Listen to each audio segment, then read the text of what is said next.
If you would turn in your Bibles to, we're going to start out in Romans chapter 6. Romans chapter 6, I believe. And we'll start there in just a little bit. We've been in an honor series, and we have been honoring different groups of folks in the church. We're going to continue to do that for a few more weeks, and because we know that honoring one another honors God. God said that we are to hold others in higher esteem than ourselves, and when we do that, we are obeying His command, which honors Him. Our theme verse, they said it, is Romans 12, chapter 10. Love one another with brotherly affection, outdo one another in showing honor. And we, for this series, have decided on the definition of honor as finding regard and treating another with value and respect. It's not enough just to have respect, but to find value and respect in that person. So we honor fallen soldiers. I read an article this week by Beth Patch, who is a senior producer at CBN, and she wrote on her blog this very thought, and I want to share some of those thoughts with you. She says that Memorial Day kind of means something different for a lot of people. It's not just a day of remembrance. Memorial Day is one of the days of the year that we sell the highest amount of charcoal. Did you know that? Charcoal and propane are sold around Memorial Day weekend more than anywhere else, except maybe July 4th. That might be the largest, but Memorial Day is definitely right up there with it. And some of us celebrate Memorial Day as sort of the beginning of summer, right? That's kind of our beginning of summer, beginning of the summer vacation, and we celebrate that. We celebrate family time and friend time, and we cook out on the grill, and maybe we'll go fishing, and we'll do those things, and it's a great day, great vacation day. It's a big travel day. Maybe you've heard all of the travel announcements on the radio here lately about the construction workers. Have you noticed those? Those are everywhere. It's such a big travel day that people are working on the roads, and they're telling you that fines are doubled and be careful and let them live and that kind of thing. It's kind of a big 3 or 4 days of travel, and they want to protect those folks. So there's a lot of emphasis around the Memorial Day time. And really, from the beginning of the holiday, it really has been set up to be a time when we can remember. We remember. In fact, if you are to find someone that has lost a loved one or a friend on Memorial Day, you can, or in a war on Memorial Day, you can sort of look in their eyes and you can tell that they're kind of still grieving, still mourning a little bit of the loss of those loved ones. And we can almost feel some of their pain when we see things like what we saw just a minute ago.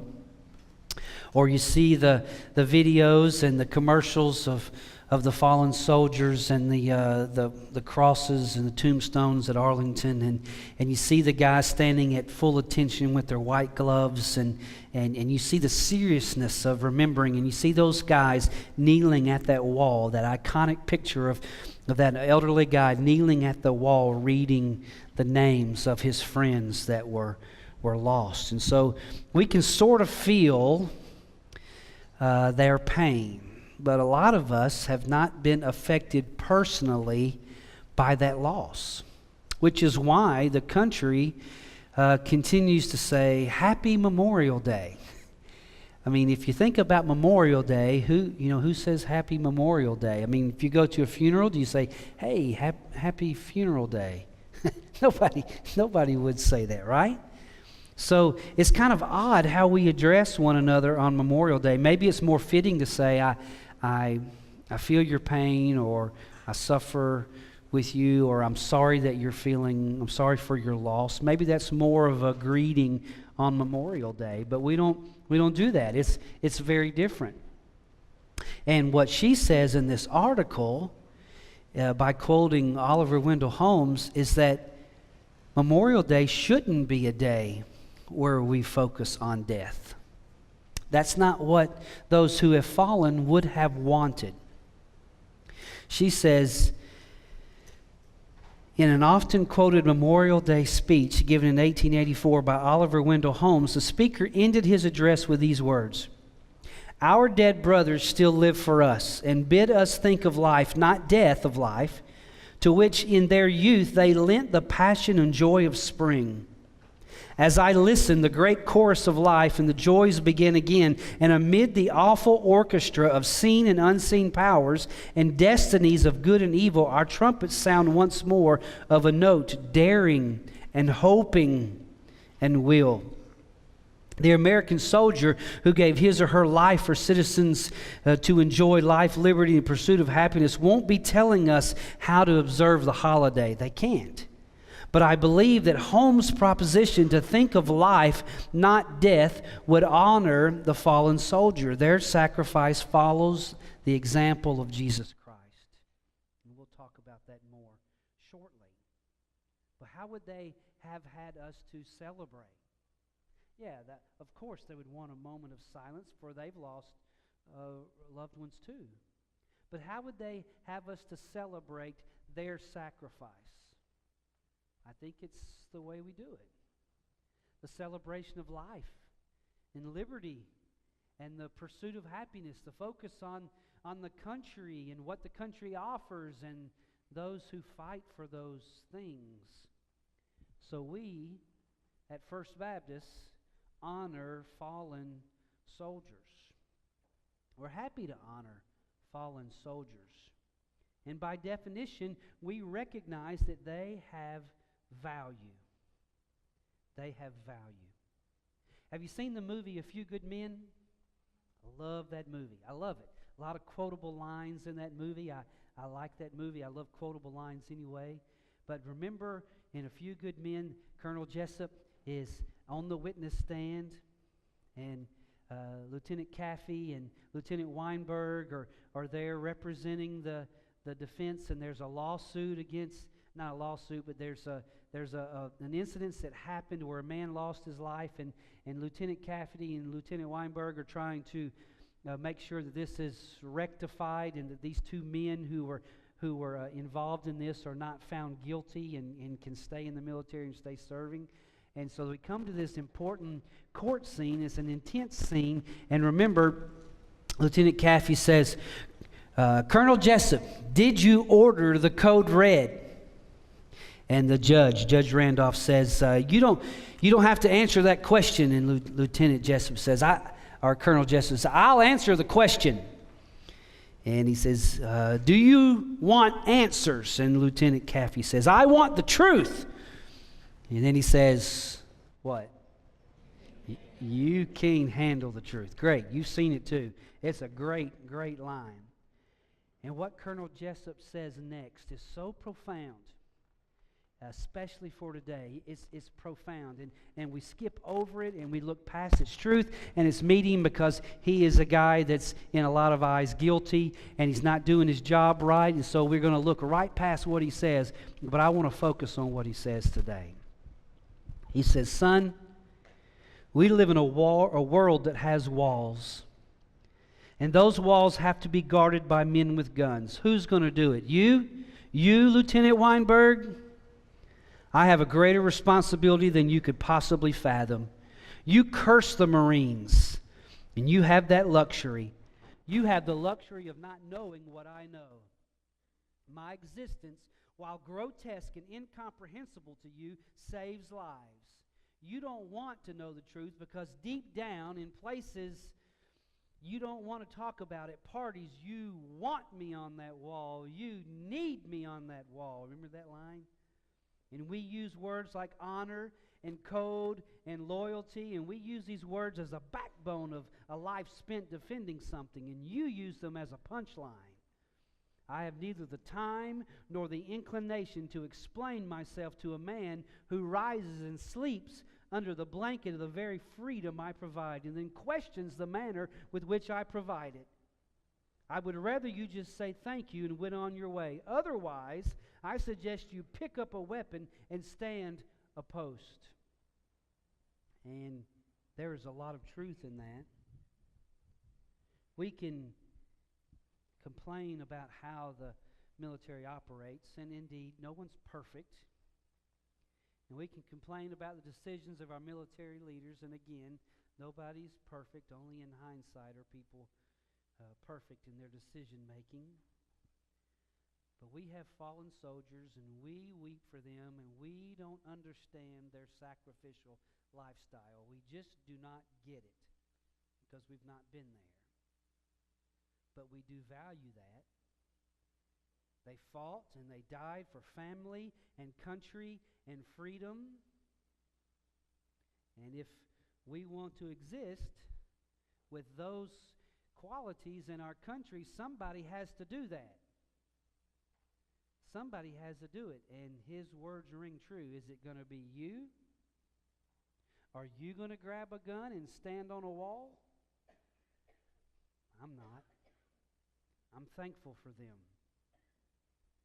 If they were really of little value or truly can be discarded, then the only answer is us being on the wall. You do realize that. Somebody has to do it. Those of us, put it another way, those of us with dishwashers have really forgotten what it was like to wash the dishes after every single meal and dry them and put them away. We've forgotten that. Those of us with lawnmowers, riding lawnmowers, we've really forgotten what it was like to mow that yard. And likewise, those of us with a military affording our freedom has really forgotten what it's like to fight for freedom. Because most of us have never had to do that. But there are some that have, and we value them. There's great worth in those men and women. And not only that, we respect them. Remember, respect is a feeling of admiration, of their abilities, of their qualities, of their achievements. It's putting someone on a pedestal because of what they can do in relation to what we cannot do. These men and women have skills. They have skills that we're just not going to have. They've been trained, and they have skills that we're never going to do.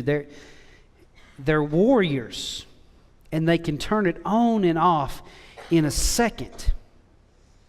And muscle memory and all those things come back. Do you realize that to not sleep for 36 hours and then march back to the base, or then go on a mission like you never were tired at all?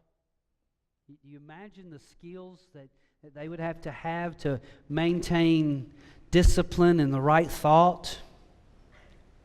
They are said to be able to kill a man in 8 ways. They can fix a broken leg. They can hotwire a plane. They can shoot missiles out from underwater. They can cook a meal using bark. They can hit a target from 3 miles away or 3 miles up. Really, if you took several things and put it in a blender, it would take several things to make these men and women. You would have to have a MacGyver, a Chuck Norris, a Bear Grylls, a Dr. House, and a Rambo. Add in some flour for thickening, and then form someone to make that. Do you know how hard it is to be all of those things? And yet these men and women do this and maintain their humanity. Some of them can't maintain their mental state after the fact, and we've seen that, haven't we? And they can turn it on and off like that. They have abilities and skills that I will never possess. I like to think I'm big and bad. Well, let's face it. I had a buddy named Mr. Dustin, an old Army man. And I was a senior in high school, and I thought I was all that. I was a wrestler. I was tough. Thought I was dating his daughter at the time. And I challenged him to a wrestling match. He beat the stew out of me right there in the front yard. It was embarrassing. Just embarrassing. I had to leave. It was awful. Lost all respect from my girlfriend. It was terrible. And these guys can turn it on and off. So we have to respect them.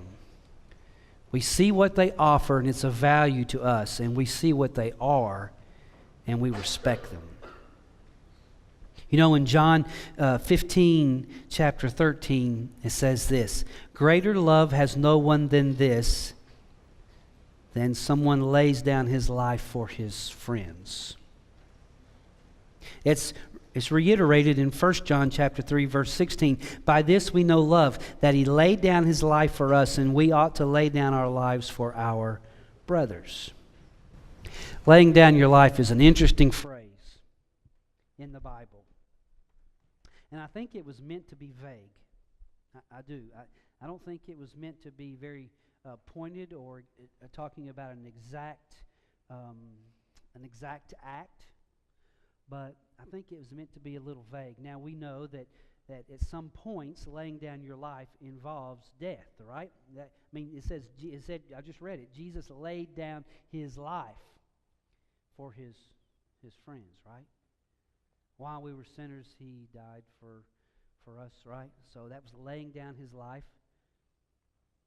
But when I think of laying down his life, I think more, because I'm not in a place where I have to do that physically right now. So I have to put that in a place where it kind of relates to me. I see Jesus laying down his life more before his birth, right before his birth, than at his death. I mean, think about where Jesus was before his birth. He was in heaven. He was the center of attention, the object. Angels were worshiping him. He had the crown, he had the scepter, and the robe, and the throne in the throne room of heaven, and he is the center of everything, right? But there was a goal. He had a plan. There was a goal, and he had to accomplish that goal in order for us to have a relationship with him again in heaven, right? So he literally had to disregard all of those things, the worship, the glory, the splendor, the centrality, the center of everything. He had to lay all of that down to the side so that he could be born in human form in a bad situation, in a rough place, with no honor, with no glory, and for a while no one singing his praises, with just an earthly mom and dad there and a few animals, right? I think he laid down his life way before he died. So I think that the writers of these passages use this language, laying down your life, very vague on purpose. On purpose. Because there are a few instances when someone has to go John Q on somebody. You know I'm talking about John Q, the man who took over the emergency room so that his son could have a heart transplant, and he ended up giving it out of his own heart. Remember that? He was willing to die so his son could have a heart transplant. So every once in a while there's something like that happens, but more often there's a laying down of a life of wants and goals and wishes to accomplish a bigger and a greater thing. And I think our fallen soldiers have done both. I really think they've done both. Because they didn't follow the wants and the wishes that the rest of us have. They decided to go to another route of honor and respect and discipline and fighting for country and values and those type things, and protection and freedom.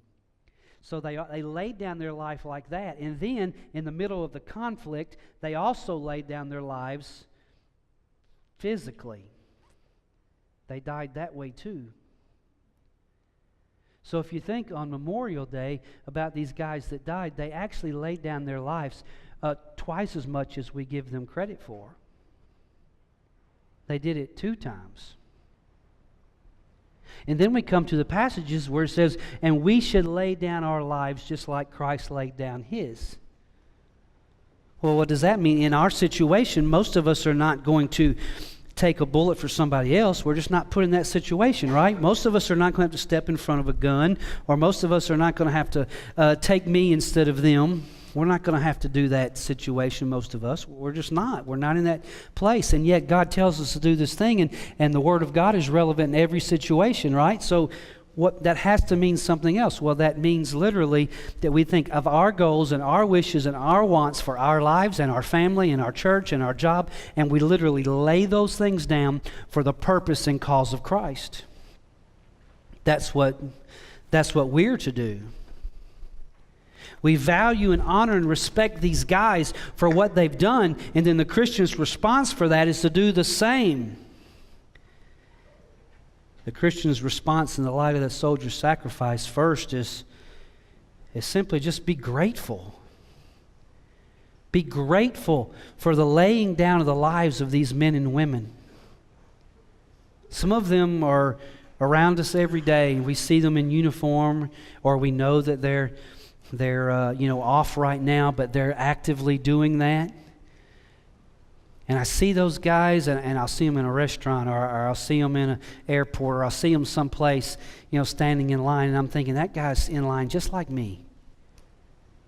I'm actually standing beside a guy who maybe fought overseas or is going to fight overseas. I'm standing beside a guy that leaves me in a place where I'm safe and comfortable and puts himself in a place where he's not. It would be great if our church would just take on the practice. If you have a couple extra dollars while you're standing in line and say, and I want to pay for this guy too. I owe him so much. Maybe that'll keep him in the fight one more day.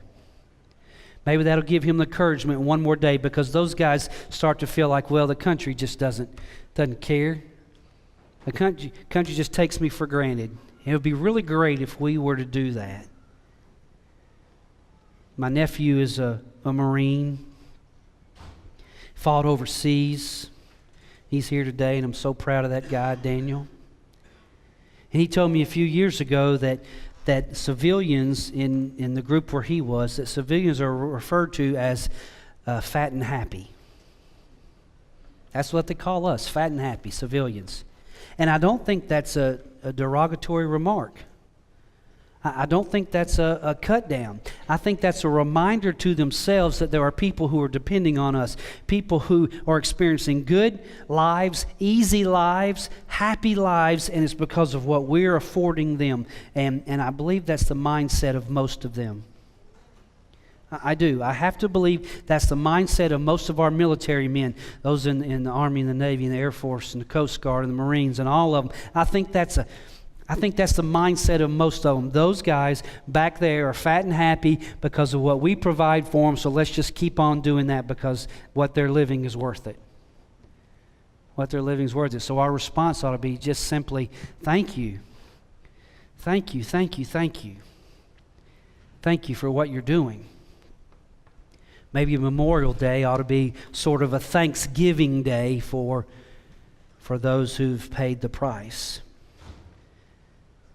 But another response that Christians should have in the light of a soldier's sacrifice is rejoice, is joy, is rejoice.